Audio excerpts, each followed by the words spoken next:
100 members of the Maryland National Guard are headed to the U.S. Virgin Islands to help with hurricane recovery. Governor Hogan authorized the deployment after sending another National Guard United to the hurricane-ravaged Puerto Rico, a National Guard unit, rather, to Puerto Rico earlier this month.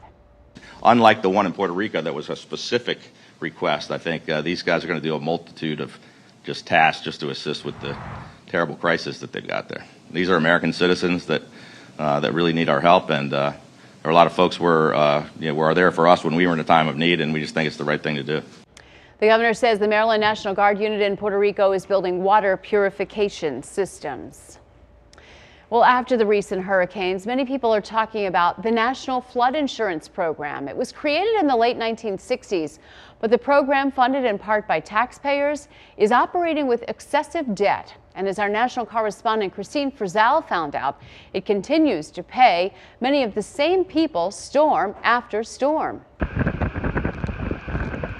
After the rains, after the rescues, comes the recovery. It went all the way to Sealand, so it went right to where, right there. For John Nipper, just outside of Charleston, South Carolina, it's an all too familiar scene. I find as every flood hits that my resilience diminishes a bit. This is the fourth time his home has flooded in the last 2 years.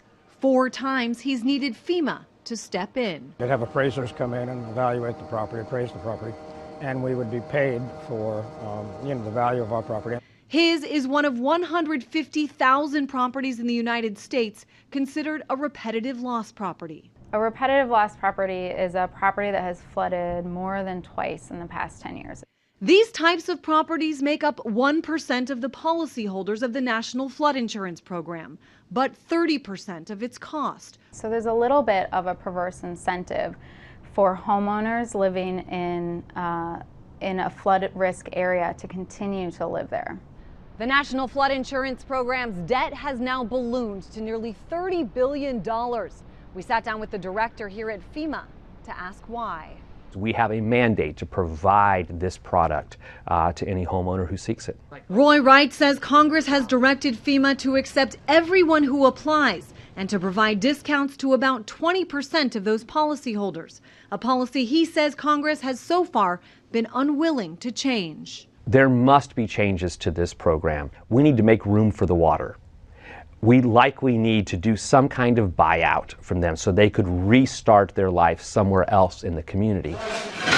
More than 2 months after Hurricane Harvey, some residents still wait for help, many relying on a 50-year-old program now drowning in debt. In Washington, I'm Christine Frizzell reporting.